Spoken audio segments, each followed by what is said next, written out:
Bismillahirrahmanirrahim. Assalamualaikum warahmatullahi wabarakatuh. Dalam hadis qudsi, Allah subhanahu wa ta'ala berfirman, A insanu siri wa an-nasiru. Manusia itu rahasiaku dan akulah rahasianya. Apakah yang dimaksud dalam kata rahasia tersebut? Kembali kata Allah, aku adalah rahasia yang tersembunyi, maka aku ingin dikenali. Dalam hal ini, para arifin billah mereka mengungkapkan, man arafa nafsahu faqad arafa robbahu, faqad arafa robbahu fasadal jasad. Barang siapa mengenal dirinya, mengenallah dia akan Tuhannya. Dan barang siapa mengenal Tuhannya, binasalah jasadnya. Saudaraku, jika kita ingin mengetahui apa itu yang dikatakan rahasianya, cara yang paling mudah ialah merasakan dan menyelami ia ke dalam diri. Sebab hanya dengan menyelami ke dalam diri, kita akan tahu rahasia yang kita cari. Kata Allah di dalam Al-Quran, wa fi anfusikum afala tubsirun. Dan pada diri kamu, kenapa kamu tidak mau memperhatikan? Ilmu Islam terbagi kepada 4 bagian. Pertama, syariat. Kedua, tarekat. Ketiga, hakikat. Dan yang terakhir, marifat. 4 tangga, 4 tingkatan, dan 4 jalan. Pertama ilmu, kedua amal, ketiga rasa, dan yang keempat nyata. Perkara ilmu dan amal itu sudah sering kita dengar dari para guru-guru kita. Pada ahli fikih sudah sering mereka membahasnya. Yang paling sulit ialah bab rasa dan nyata, sebab ini sudah masuk kepada wilayah hakiki.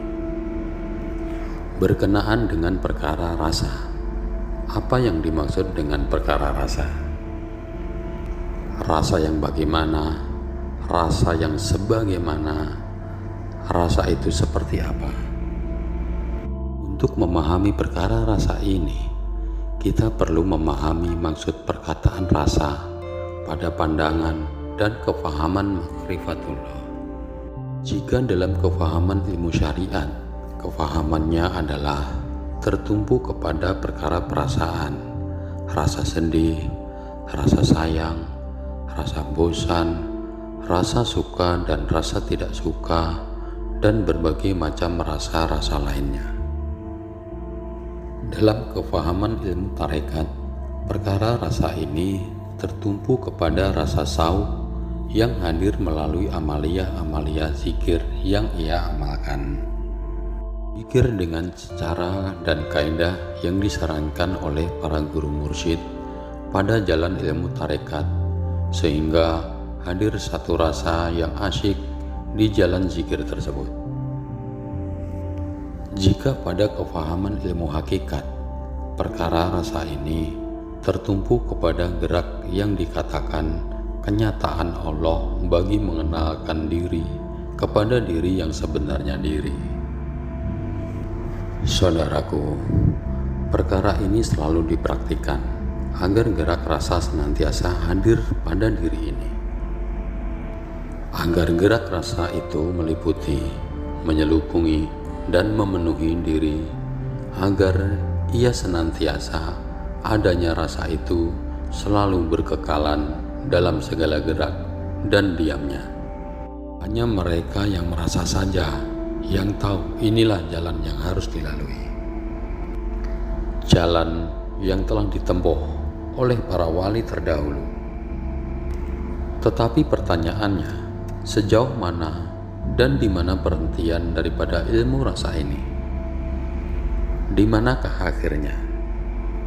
Jika tidak ada perhentiannya, bagaimana kita untuk berhenti? Bagaimana untuk kita duduk? Bagaimana untuk kita letakkan itikat kita pada tahap rasa ini? Untuk mengetahuinya, kita bersama-sama memahami perkara daripada ilmu rasa ini melalui kefahaman ilmu makrifatullah. Apa yang dikatakan dengan perkara rasa? Untuk sementara, kita tinggalkan dahulu kefahaman pada tangga hakikat dan kita menyelami ke dasar lautan ilmu makrifat. Terpulang kepada saudara semuanya untuk mengambilnya ataupun tidak. Apakah maksud daripada rasa? Apa makna rasa melalui kefahaman ilmu makrifat? Di dalam kita belajar ilmu makrifat, kita belajar ilmu rasa.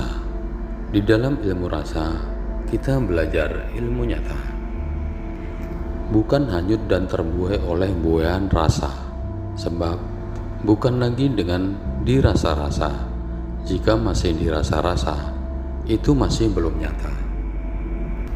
Jika pada kefahaman hakikat, gerak rasa itu adalah untuk kita pahami apa yang di dalam diri jasad.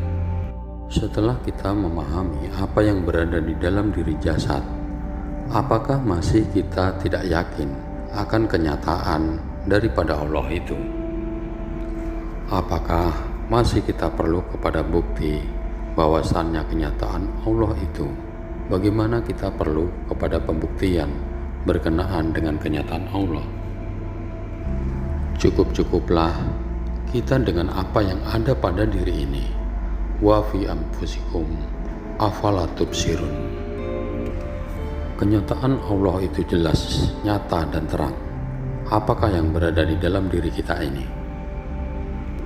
Yang berada di dalam diri kita ini adalah diri batin kita, yaitu diri ruh. Sifat ruh ini adalah sifat hayatnya, yaitu hidup. Hidupnya roh itu sememangnya telah sedia adanya. Apakah perlu kepada cabang-cabang tertentu atau cara-cara tertentu barulah roh itu dapat hidup? Allah itu tidak perlu kepada usaha, tidak perlu kepada ikhtiar, tidak perlu kepada cara untuk menyatakan Allah, karena yang menyatakan Allah dan yang mengenal Allah itu hanyalah Allah sendiri.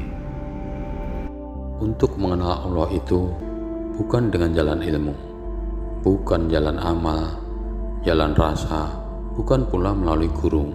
Sebagaimana sabda baginda Nabi Muhammad SAW, Araftu Rabbi bi Rabbi. Hanya Allah yang mengenal Allah. Jadi bagaimana dengan ilmu, amal, dan rasa yang kita lalui ini? Apakah ia salah? Bukan salah. Tetapi lihatlah di sebalik ilmu, di sebalik amal dan rasa. Siapakah yang di sebalik ilmu, di sebalik rasa, dan di sebalik amal? Tidak lain dan tidak bukan, tentunya Allah sendiri. Barulah ini yang dinamakan ilmu nyata. Belajar ilmu makrifat bukan untuk dirasa-rasa dan bukan ilmu rasa-rasa. Ilmu makrifat itu adalah ilmu yang nyata. Pertanyaan selanjutnya, bagaimana untuk sampai kepada tahap nyata ini? Kita harus berbalik kepada apa yang di dalam diri kita. Apa yang di dalam itu adalah roh. Roh itu adalah diri sebenar diri. Diri sebenar diri itu adalah roh. Roh itu yang bergelar nurnya Muhammad. Nur Muhammad itu tidak lain dan tidak bukan, hanya adalah daripada Nurullah. Jika kita masih mencari-cari, masih mengira-ngira, menilai dan membagi-baginya berkenaan dengan perkara ilmu rasa ini, makanya ia tidak akan pernah nyata. Semua sifat bertumpu hanya kepada Allah. Tidak ada satupun sifat makhluk. Wal awalu, wal akhiru, wa jahiru wal batinu.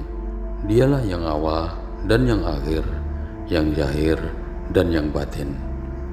Leburkan, lepaskan, fana keakuan diri di dalam rasa. Barulah kenyataan Allah itu nyata senyata-nyatanya. Inilah yang dimaksud jangan sampai terlihat adanya diri. Jadi pahamilah bahwasannya kenyataan rasa itu adalah kezahiran kenyataan Allah.